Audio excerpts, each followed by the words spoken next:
ಭಕ್ತನು ಪ್ರಾರ್ಥನೆ ಮಾಡ್ತಾ ಇದ್ದಾನೆ, ಕರ್ತನೆ ತಲತಲಾಂತರಗಳಿಂದಲೂ ನನ್ನ ನಿವಾಸ ಸ್ಥಾನ ನೀನೇ, ನನ್ನ ನಿವಾಸ ಸ್ಥಾನ ನೀನೇ. ಅಂದ್ರೆ ನಾನು ಮೊದಲನೇದಾಗಿ ಹೇಳಿದಾಗ ದೇವರಿಗೂ ನಮಗೆ ಇರುವಂತಹ ಬಂಧನ ಯಾವತ್ತು ಬಂಧನ? ಜನುಮ ಜನುಮದ ಅನುಬಂಧನ. ಆದಾಮನ ಗರ್ಭದೊಳಗೆ ಮೊದಲನೇದಾಗಿ ದೇವರು ಜೀವಶ್ವಾಸವನ್ನು ಊದಿ ಆದಾಮನ ಗರ್ಭದಲ್ಲಿ, ಅಂದ್ರೆ ಬೇರೆ ಆದಾಮನ ಒಳಗಡೆ ದೇವರಿಂದ ಒಂದು ಭಾಗ ಹೋಗ್ತಾ ಇದೆ.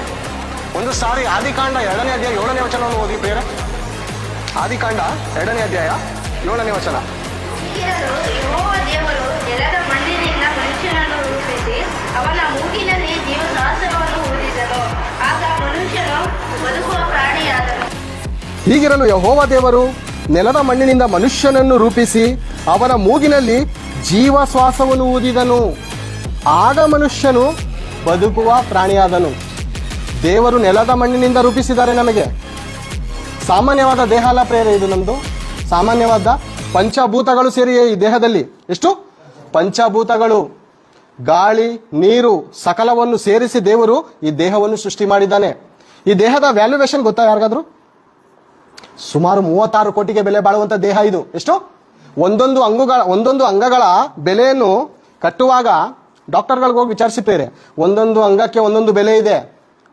ನಾವೇನೋ ಈ ಲೋಕದಲ್ಲಿ ಸ್ವಲ್ಪ ಆಸೆಗೋಸ್ಕರ, ಸ್ವಲ್ಪ ಸಾಲಕ್ಕೋಸ್ಕರ ಕಿಡ್ನಿಗಳನ್ನ ಮಾರ್ಕೋತೀವಿ. ಅದ್ರ ಬೆಲೆ ಗೊತ್ತಾ ನಮಗೆ? 50 ಲಕ್ಷದ ಕಿಡ್ನಿನ 5 ಲಕ್ಷ ಸಾಲ ತಿರಿದ್ರೆ ಸಾಕಪ್ಪ, ಆತ್ಮಹತ್ಯೆ ಮಾಡ್ಕೋ ಸಾಗೋ ಪರಿಸ್ಥಿತಿ, 5 ಲಕ್ಷಕ್ಕೆ ಮಾರ್ಕೋಬೋಣ ಅಂತ ಮಾರ್ಕೋತೀವಿ. ಇದ್ರ ಬೆಲೆ ಎಷ್ಟು ಗೊತ್ತಾ? ನಮ್ಮ ಬೆಲೆ ಯಾವತ್ತಾದ್ರೂ ನಾವು ಅರ್ಥ ಮಾಡ್ಕೊಂಡಿದೀವ? ಅಮ್ಮ, ನಿಮ್ ಬೆಲೆ ನಿಮ್ಗೆ ಗೊತ್ತಾ? ನಿಮ್ ಬೆಲೆ ನಿಮ್ಗೆ ಗೊತ್ತಿಲ್ಲ. ಕೆಲವ್ರು ನೋಡಿ ಕುಡ್ದಿ ಲಿವರ್ ಎಲ್ಲ ಡ್ಯಾಮೇಜ್, ಕುಡ್ದಿ ಲಿವರ್ ಎಲ್ಲ ಡ್ಯಾಮೇಜು ಹೋಗ್ಬಿಟ್ಟಿರ್ತದೆ. ದೇಹದಲ್ಲಿರುವಂತಹ ಪಾರ್ಟ್ಸ್ ಗಳೆಲ್ಲ ಹಾಳಾಗೋಗಿರ್ತದೆ. ಡಾಕ್ಟರ್ ಹೋದಾಗ ಮುಗಿತಪ್ಪ ನಿನ್ ಜೀವನ. ದೇವರ ವಾಕ್ಯ ಹೇಳೋದು ಅರ್ಥ ಆಗಲ್ಲ, ದೇವರ ಶಬ್ದ ಅವಾಗ ಅರ್ಥ ಆಗಲ್ಲ. ಯಾವಾಗ ಅರ್ಥ ಆಗುತ್ತೆ ಗೊತ್ತಾ?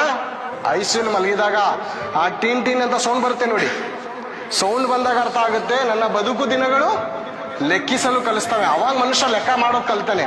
ಈಗ ಆತನ ಲೆಕ್ಕ ಗೊತ್ತಾಗಲ್ಲ, ಯಾಕಂದ್ರೆ ಲೆಕ್ಕದಲ್ಲಿ ತಪ್ಪಿ ಹೋಗಿದ್ದಾನೆ ಮನುಷ್ಯನು. ಬೇರೆ ಮನುಷ್ಯನು ಎಲ್ಲಿ ತಪ್ಪೋಗಿದ್ದಾನೆ ಗೊತ್ತಾ?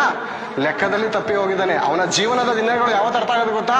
ಹಾಸ್ಪಿಟ್ಲಲ್ಲಿ ಐಸಿಯಲ್ಲಿ ಮಲಗಿದಾಗ ಆತನ ಬದುಕು ದಿನಗಳು ಅರ್ಥ ಆಗುತ್ತೆ. ನಾನು ಬದುಕಿದ್ದಾಗ ದೇವರ ವಾಕ್ಯಕ್ಕೆ, ದೇವರ ಮಾತುಗಳಿಗೆ ಎಷ್ಟು ಅಸಡ್ಡೆ ಮಾಡಿದೆ ಅಂತ ಅವತ್ತು ಗೊತ್ತಾಗುತ್ತೆ. ಪ್ರಯೋಜನ ಏನಾದ್ರೂ ಆಯ್ತಾ? ಪ್ರಯೋಜನ? ಖೇಲ್ ಖತಮ್, ನಾಟಕ್ ಬಂದ್. ಎಲ್ಲರ ನಟನೆ ಅವತ್ತು ಮುಗಿದೋಗುತ್ತೆ ಪ್ರೇರೆ. ಅದಕ್ಕೆ ನಮ್ಮ ಬದುಕು ದಿನಗಳು ಕೊಂಚವೇ ಎಂದು ಎಣಿಸಿಕೊಳ್ಳುವ ಜ್ಞಾನದ ಹೃದಯವನ್ನು ಕೊಡುವಂತ ದಾವಿದನು ಪ್ರಾರ್ಥನೆ ಮಾಡುವಂಥದ್ದು. ನನ್ನ ಬದುಕ ದಿನಗಳು ಕೊಂಚವೇ. ಯಾವತ್ತು ನಮ್ಮ ಜೀವನ ಯಾವತ್ತು ರಾತ್ರಿ ಮುಗಿದೋಗುತ್ತೋ ಗೊತ್ತಿಲ್ಲ ಪ್ರೇರೆ. ದೇವರು ನಮಗೆ ದೀರ್ಘ